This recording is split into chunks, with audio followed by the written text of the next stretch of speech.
This is Cast of Wonders, the fiction podcast for young adults featuring stories of the fantastic.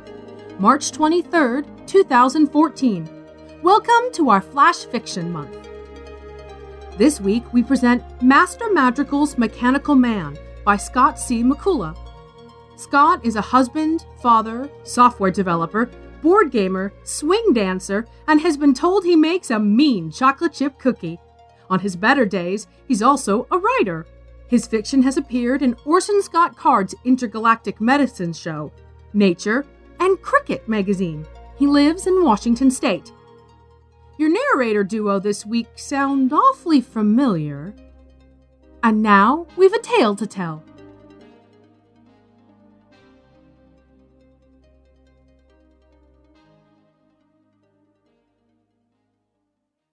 Master Madrigal's Mechanical Man by Scott C. McCullough.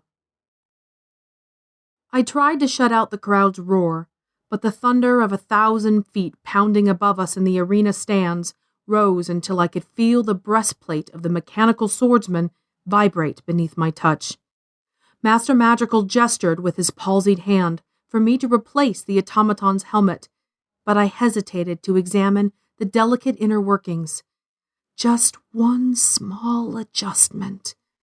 A cuff to the back of my head arrested my motion. "We have spoken of this, Setter," said Madrigal. "There is no problem with the balance." He crossed his arms, tucking his useless right hand out of sight beneath his sleeve.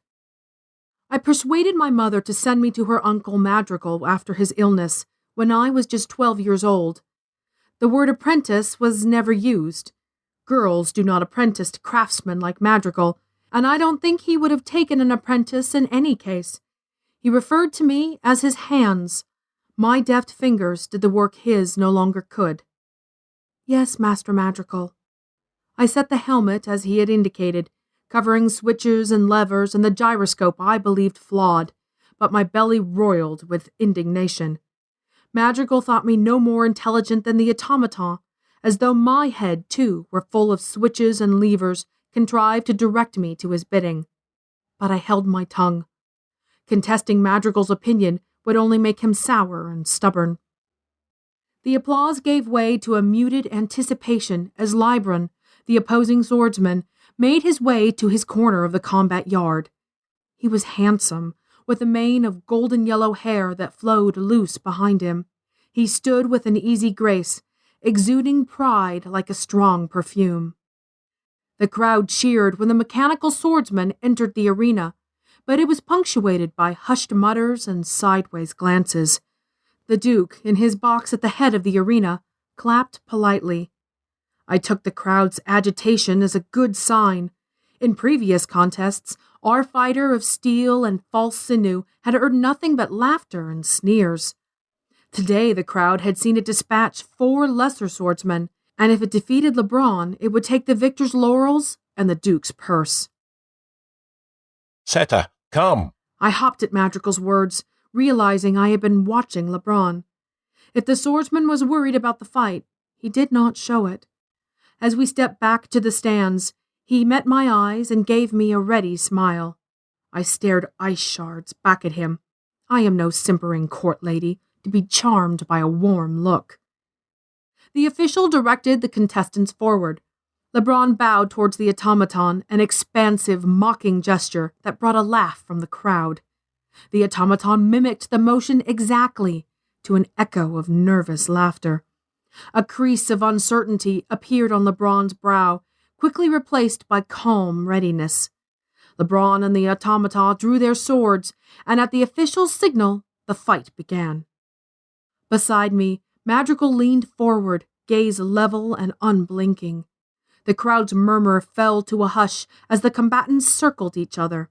Thick hide leather patted the soles of the automaton's feet and made whispers of its steps on the sandy arena floor. And then, as a mountain cat falls on its prey, LeBron attacked. He assaulted the mechanical swordsman in a flurry of blows, as though to overwhelm it with sheer aggression. Yellow hair leaped wildly, like flames dancing, but his face was cool and confident. For a moment it looked like he would succeed, as the automaton fell back with each blow.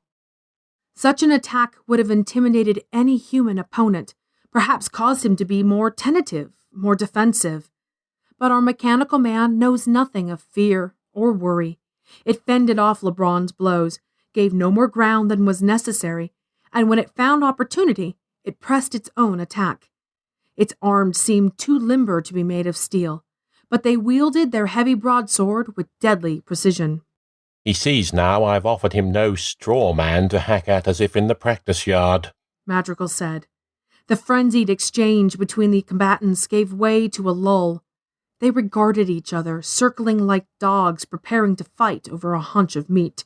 No, this time he faces a skill akin to his own. Its stance is still uneven when at high guard. Hardly. Madrigal didn't look away from the bout, where the automaton readily countered LeBron's probing strikes. Its defenses have proved firm so far, and I find it unlikely Libron will have greater success than any of the others. Because the automaton is faster, not because it is better. I wondered whether Madrigal truly could not see the defects in our work, or if he willfully chose to overlook them. In the workshop, we measure perfection in angles and momentum and fractions of seconds, but there is no way to calculate the sum of those things until it is tested in the field of combat. There its flaws should be obvious to any eye. With LeBron, every movement he makes flows into the next, and he keeps his poise under the fiercest attacks. And next you will wax eloquent about how graceful he is, how his every motion is like the stroke of a painter's brush or the notes of a minstrel's lyre. Gods, girl, he smiles at you once and you're like to lose all reason. These things are nothing more than ostentation and showmanship.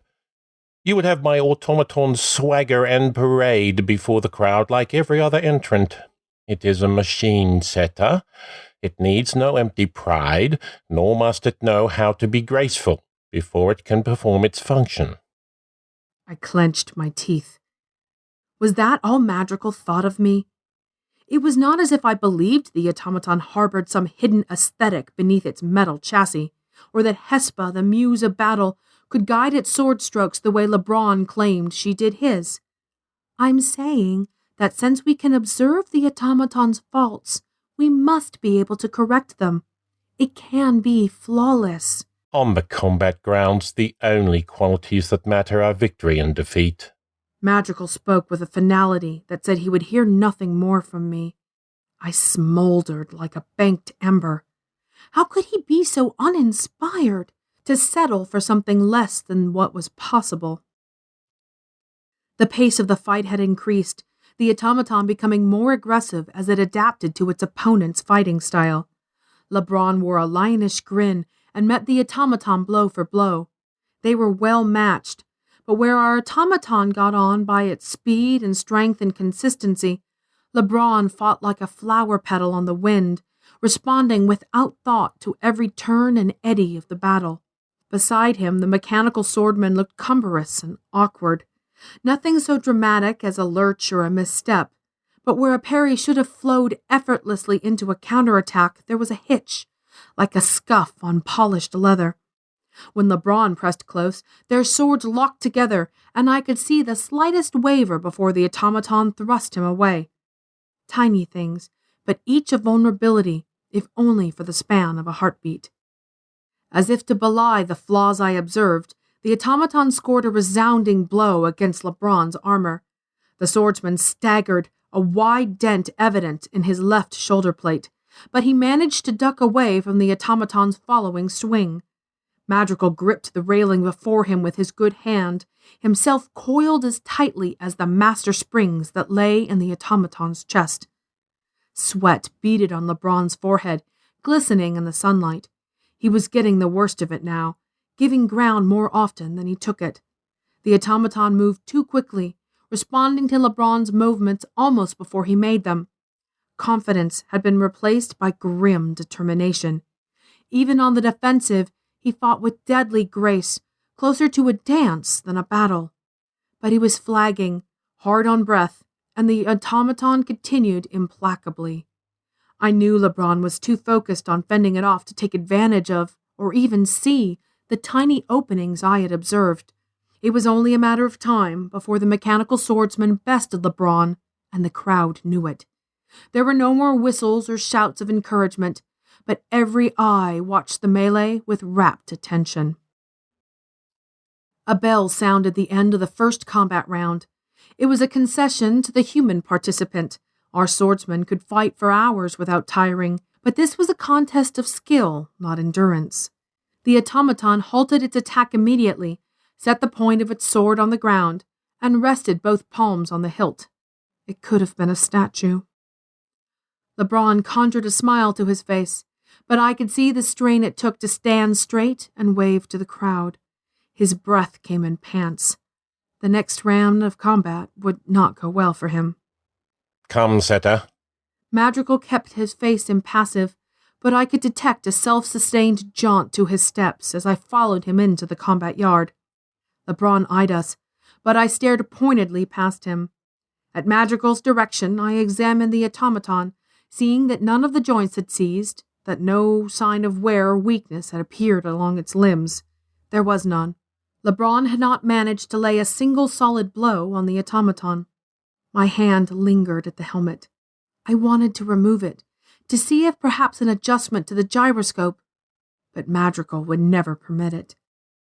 One of the Duke's representatives in blue and white livery approached Madrigal. Madrigal made a curt motion with his good hand. Leave us. Of course. I was just a tool, just a pair of hands, not worthy to know what the Duke had said. Not smart enough in Madrigal's eyes to see the automaton's flaws or how to mend them. Indignation like bitter venom ran in my veins. I stalked back towards the stands, seething, but hesitated as I came near LeBron. His eyes flitted to mine, not smiling this time, but wary. What business can I have with him? He was the opponent. I glanced at Madrigal, but he was intent in conversation with the Duke's man.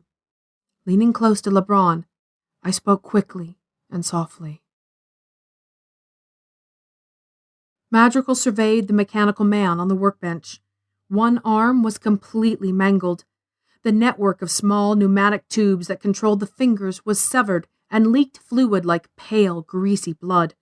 One of the small blue gems that served as the automaton's eyes had been knocked from its socket, and the head twisted at an awkward angle where it had met the hard arena floor. I worked to replace the shattered forearm casing in satisfied silence. Careful with that, Madrigal snapped, but he wasn't looking at me. Consumed in thought, he examined the schematics rolled out before him. He grumbled to himself. I cut something about gimbals and minimizing external torque and made a short notation. He was already formulating improvements, new possibilities. I did not betray my master, whatever you might think. I didn't enjoy seeing the mechanical man bested and broken. But understand, I saw its weakness. I always see its weaknesses. Madrigal is a genius at his craft, but he is blind to some things. It falls to me to point them out, however I must. Our mechanical man could have bested LeBron today. It could have earned the champion's laurels and the 1,000-crown prize from the Duke. That might have been enough for my master, but it's not enough for me. He can hit me, he can belittle me, he can pretend I'm worthless. None of that matters. What matters is that when we're finished, Madrigal and I, our mechanical man won't merely be the best, it will be perfect.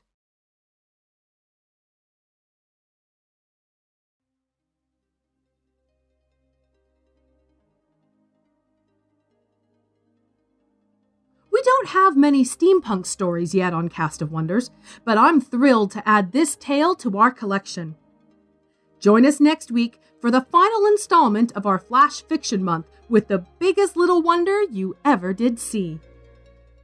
Cast of Wonders is a production of Wolfsbane Publishing and is brought to you by the creative team of Barry J. Northern, our publisher and artist, Alan Sale, our audio producer, and I remain, as always, your humble editor and host, Marguerite Kenner. Our episodes are released under a Creative Commons Attribution, Non-Commercial, No Derivatives license. Please share it, but don't change it. Our theme, Appeal to Heavens, is by Alexei Nov from musicalley.com. Thanks for listening.